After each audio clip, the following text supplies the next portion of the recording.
السلام عليكم ورحمة الله وبركاته. أكيد حتى لو كنت من أكثر المؤيدين والمتولهين والمتشددين في حب السيسي، أكيد سألت نفسك مرة بينك وبين نفسك عشان ما حدش ياخد باله، هو ليه السيسي راح مضى بسرعة كده لأثيوبيا موافقته على سد النهضة؟ أكيد السؤال ده حيرك وشغل بالك، لو مش بدافع الوطنية فبدافع الخوف من العطش. واكيد ساعتها كمواطن مصري مخلص وامين، مواطن شريف، اكيد ساعتها ما رضيتش تدي ودانك لواحد زيي قاعد يصرخ عشان يقول لك الخلاصه. بس انا عايز حضرتك تطمن، كل حاجه بتجري زي ما هو مخطط ليها، او اذا شئت الدقه زي ما اسرائيل مخططه ليها. وفي الوقت اللي المحروس كان بيلف بالعجله، وكانت دي قمة أولويات مصر وشغلها الشاغل، زي ما بتقول ترويسة الأهرام اللي سابت كل حاجة في الدنيا وركزت مع العجلة. في نفس الوقت ده كان نتنياهو بيحط التظابيط الأخيرة عشان وصول مية النيل لإسرائيل وحاجات تانية كتير. وبرضو الأهرام كانت بتحتفل بالاستقبال التاريخي لنتنياهو في إفريقيا. الأهرام قال له يا أختي كده تمشي وكده تمشي. وخلينا أفكرك برضو ان احنا اكدنا لك ان كل الفيلم بتاع سد النهضة ده معمول عشان مية النيل توصل لاسرائيل، اكدناها لك زي ما اكدنا حاجات تانية كتير. الله غالب، واشوفكم بعد الفاصل. هو جاهز كل حاجة عشان يمد المية لإسرائيل. النيل قاعد يجف، الناس هتعطش، هتصور، هتقاكي، هتلالي، الأراضي والزرع والضرع والولاد والبنات والأمهات والفلاحين والصعايدة والإليت، كل الناس هتصور. خلاص يسيبهم يصوتوا شوية، يزيد السويت، سيبهم شوية، الناس خلاص هتنفجر. يعمل إيه؟ يقول لك تقوم إسرائيل متدخلة عند أثيوبيا وتقول لأثيوبيا افتحي المحبس شوية مقابل إن المية توصل لإسرائيل. حلوه دي؟ تمشي القصه دي؟ والله تمشي، والله العظيم تمشي وانت عارف انها تمشي وانت عارف انها هتمشي. تاني اخنق عطش هموت تمام، بس انا هضطر امد الميه لاسرائيل. جارتنا حبيبتنا، واثيوبيا هتعمل بدل 4 بوابات 6 بوابات عشان الميه بدل ما بيوصل مليون متر مكعب في اليوم مثلا، يعني بديك ارقام، يبقوا 1.5 مليون نقدر نتنفس. موافقين؟ بنموت. موافقين؟ انت موافقين؟ بنموت يا ريس، بنموت. موافقين وصل الميه لاسرائيل. توته خلصت الحدوته.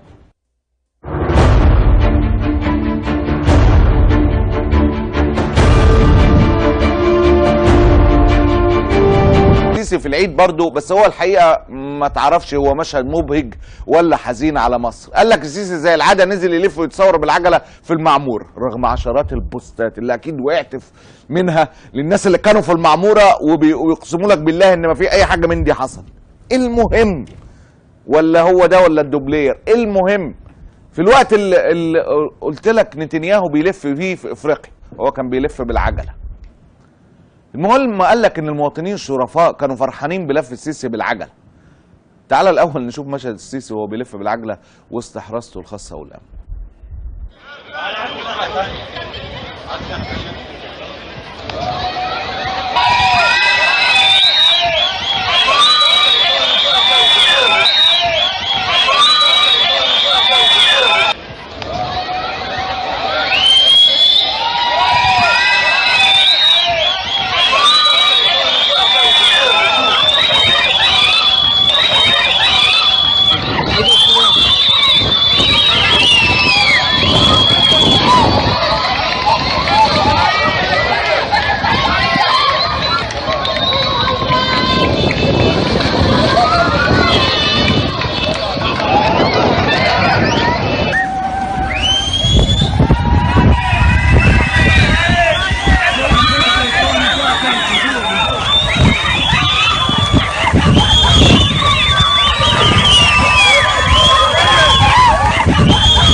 ده كان مشهد العجله.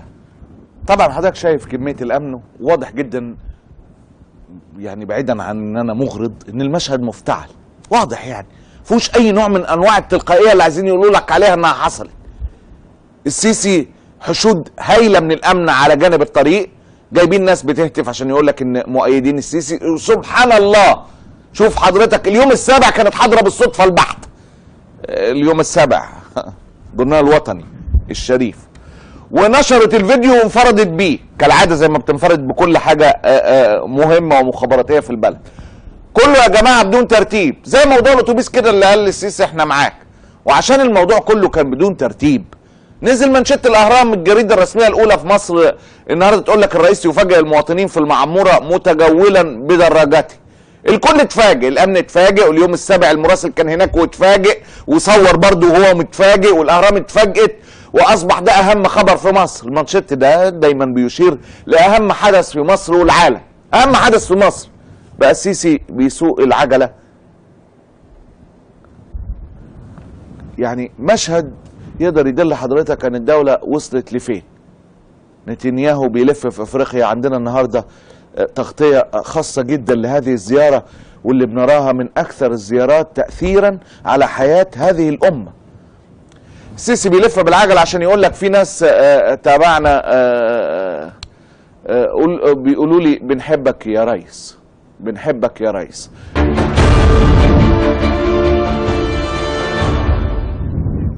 الدكتور محمد عبد العاطي وزير الموارد المائية والري أعلن أنه سيتم توقيع العقود الفنية للمكتب الاستشاري الفرنسي BRL المكلف بتنفيذ الدراسات الفنية لسد النهضة الأثيوبي خلال الأيام المقبلة في العاصمة الأثيوبية أديس أبابا.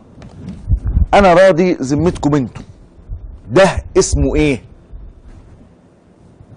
ذمتكم أنتم أيا كان وضعك، واقف على رجليك عادي زي بنان طبيعي، متشقلب، بتلعب في السيرك على الحبل، اي حاجه مصري وخلاص، انا راضي ذمتك. السد خلاص رسمي، فهمي، نصبي، وهبي، حربي، حنفي، شافعي، خلص. وده طالع يقول لك انه سيتم توقيع العقود الفنيه للمكتب الاستشاري خلال ايام.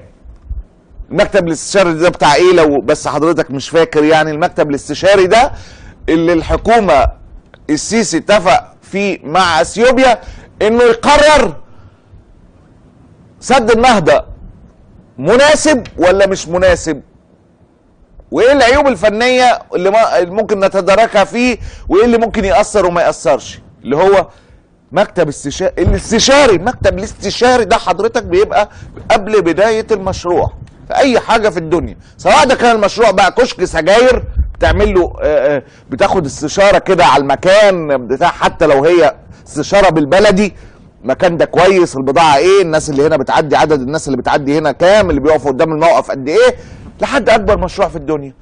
استشاري يبقى استشاره قبل البدايه في المشروع. مصر النهارده بتعلن عن طريق وزيرها انه المكتب الاستشاري ده ان شاء الله هنوقع معاه خلال ايام في اديس ابابا. ده وزير، دي حكومه، ده رئيس دوله، ده عادي عادي. خليك فريش، انت في مصر، انت في مصر في رحله، هي رحله قبيحه لكنها رحله لا رد لقضاء الله.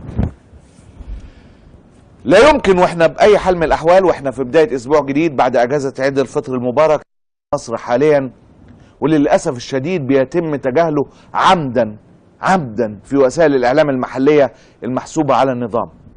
كله بقى محسوب على النظام حتى اللي كان يعني بيحاول يرمش بره النظام اهو ابو هشيمه طوعه. ابرز حاجه بيتم تجاهلها عمدا بتؤثر على مصر هي زياره رئيس الوزراء الاسرائيلي نتنياهو لدول حوض النيل. وبالرغم من اهميه الزياره لمصر، اهميه بلا حدود، وما تحمله هذه الزياره من رسائل شديده السلبيه حقيقه للشعب المصري، الا انني ساتوقف مع حضراتكم عند زيارته لاثيوبيا تحديدا. ليه اثيوبيا تحديدا؟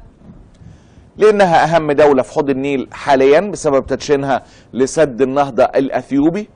مش كده وبس، لا ده كمان لان نتنياهو يعني عن قصد وعمد قرر يمرر كلمات لمصر من خلال زيارته لأثيوبيا، علينا ان احنا نستوعبها ونفهمها كويس، والمفروض انها ما تمرش مرور الكرام.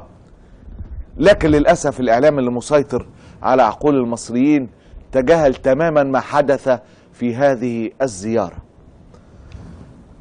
بداية تعالوا نشوف الانفوجراف التالي لأهم كلمات نتنياهو لأثيوبيا والشعب الأثيوبي، وركز في الانفوجراف ده ونرجع مع بعض تاني.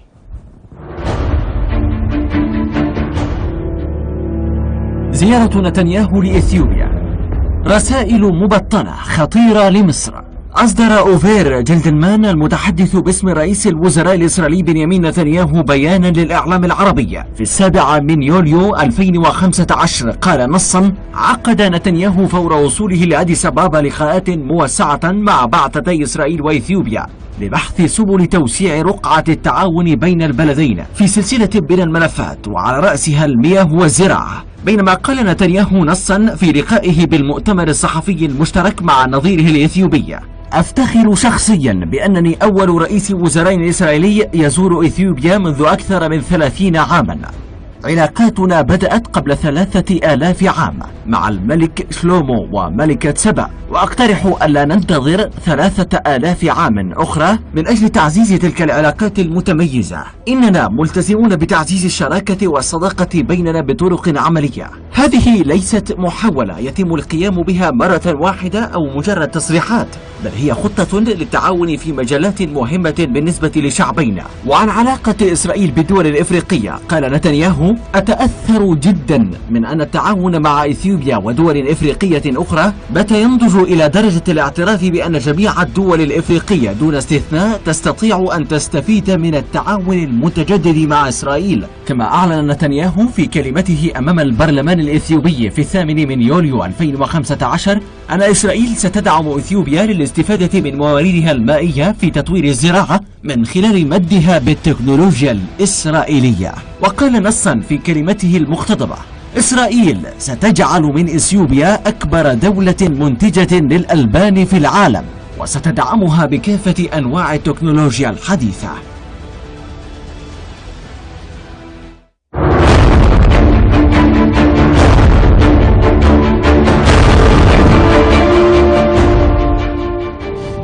حتى الأهرام اعترفت بالزيارة التاريخية. الأهرام المصرية شايفة استقبال تاريخي لنتنياهو في أثيوبيا، واللي قال مرر هذه الرسائل لمصر قبل ما تكون لأثيوبيا من أثيوبيا. حكيت الحكاية حضرتك، قلت لك كل الحكاية لازم تتساءل زي ما قلت لك في المقدمة: ايه اللي خلى السيسي يجري بسرعة يمضي لأثيوبيا على أخطر وأحقر وأقذر واحدة من أقذر الإمضاءات اللي جت في تاريخ الحكام، حتى الحكام اللي كانوا محتلين مصر، حتى الحكام الفاطميين المماليك، أي حد كان محتل مصر ما مضاش على ورقة زي دي. إيه اللي خلاه يجري بهذه الوقاحة يمضي هذه الورقة بسرعة جدا جدا؟ لا يا حد يغتاله ولا حاجة عشان تبقى أثيوبيا خدت الورقة. إسرائيل، عشان النيل لازم يوصل لإسرائيل، لازم يوصل لإسرائيل. قلنا الكلام ده، قلته مجانين بتشنعوا وبتاع. كل يوم بيؤكد دليل خيانة، كل يوم بيؤكد دليل خيانة. المشكلة مش فيه، المشكلة في اللي سايبينه، المتواطئين اللي مدلدلين. صدق صبح اللي قاعد عامل لي كده شوية. ايه ده؟ ايه اللي بيجرى ده؟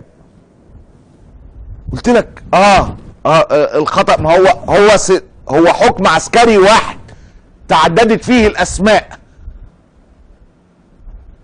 حكيت لحضرتك قبل كده ومش عايز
ده كان مشهد العجله.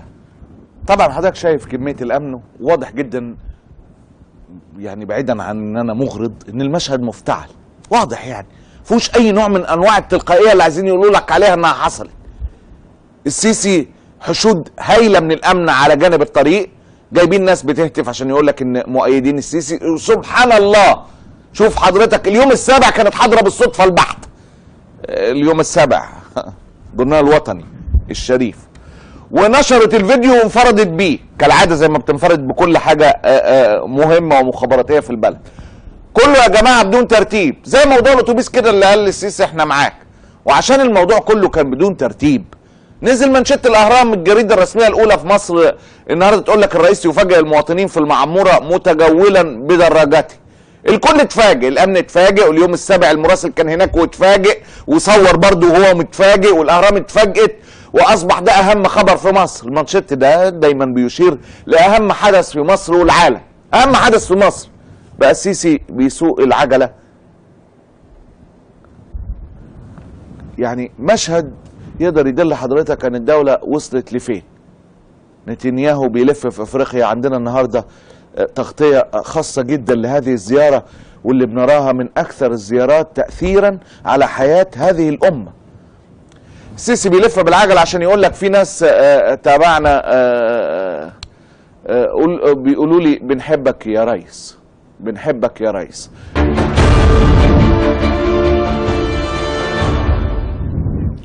الدكتور محمد عبد العاطي وزير الموارد المائية والري أعلن أنه سيتم توقيع العقود الفنية للمكتب الاستشاري الفرنسي BRL المكلف بتنفيذ الدراسات الفنية لسد النهضة الأثيوبي خلال الأيام المقبلة في العاصمة الأثيوبية أديس أبابا. أنا راضي ذمتكم أنتم، ده اسمه إيه؟ ذمتكم أنتم ايا كان وضعك. ما تعرفش هو مشهد مبهج ولا حزين على مصر. قال لك السيسي زي العاده نزل يلف ويتصور بالعجله في المعموره، رغم عشرات البوستات اللي اكيد وقعت منها للناس اللي كانوا في المعموره ويقسموا لك بالله ان ما في اي حاجه من دي حصل. المهم ولا هو ده ولا الدوبلير، المهم في الوقت اللي قلت لك نتنياهو بيلف فيه في افريقيا هو كان بيلف بالعجله. المهم قال لك ان المواطنين الشرفاء كانوا فرحانين بلف السيسي بالعجله. تعال الاول نشوف مشهد السيسي وهو بيلف بالعجله وسط حراسته الخاصه والامن.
نتنياهو في افريقيا، رام قال له يا اختي كده تمشي وكده تمشي. وخلينا افكرك برضو ان احنا اكدنا لك ان كل الفيلم بتاع سد النهضه ده معمول عشان ميه النيل توصل لاسرائيل. اكدناها لك زي ما اكدنا حاجات تانية كتير. الله غالب، واشوفكم بعد الفاصل.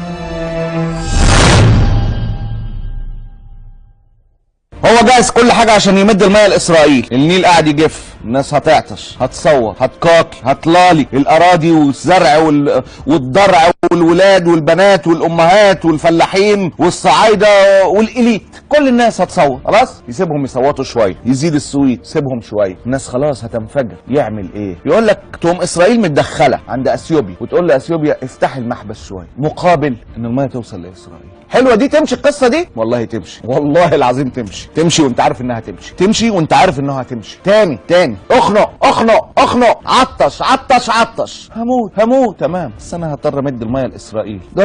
جارتنا حبيبتنا. واثيوبيا هتعمل بدل 4 بوابات 6 بوابات عشان الميه بدل ما بيوصل مليون متر مكعب في اليوم مثلا، يعني بديك ارقام، يبقوا 1.5 مليون نقدر نتنافس. موافقين؟ بنموت. موافقين؟ انت موافقين؟ بنموت يا ريس، بنموت. موافقين وصل الميه لاسرائيل. توته خلصت الحدوته.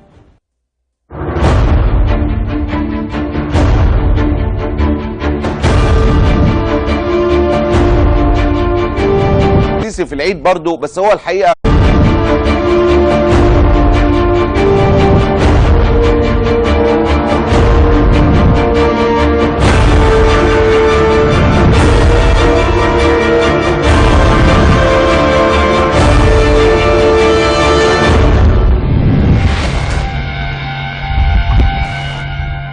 السلام عليكم ورحمة الله وبركاته. اكيد حتى لو كنت من اكتر المؤيدين والمتولهين والمتشددين في حب السيسي، اكيد سألت نفسك مرة بينك وبين نفسك عشان ما حدش ياخد باله، هو ليه السيسي راح مضى بسرعة كده لأثيوبيا موافقته على سد النهضة؟ اكيد السؤال ده حيرك وشغل بالك، لو مش بدافع الوطنية فبدافع الخوف من العطش. واكيد ساعتها كمواطن مصري مخلص وامين، مواطن شريف، اكيد ساعتها ما رضيتش تدي ودانك لواحد زيي قاعد يصرخ عشان يقول لك الخلاصه. بس انا عايز حضرتك تطمن، كل حاجه بتجري زي ما هو مخطط ليها، او اذا شئت الدقه زي ما اسرائيل مخططه ليها. وفي الوقت اللي المحروس كان بيلف بالعجله، وكانت دي قمه اولويات مصر وشغلها الشاغل، زي ما بتقول ترويسه الاهرام اللي سابت كل حاجه في الدنيا وركزت مع العجله. في نفس الوقت ده كان نتنياهو بيحط التظابيط الأخيرة عشان وصول مية النيل لإسرائيل وحاجات تانية كتير. وبرضو الأهرام كانت بتحتفل بالاستقبال التاريخي اللي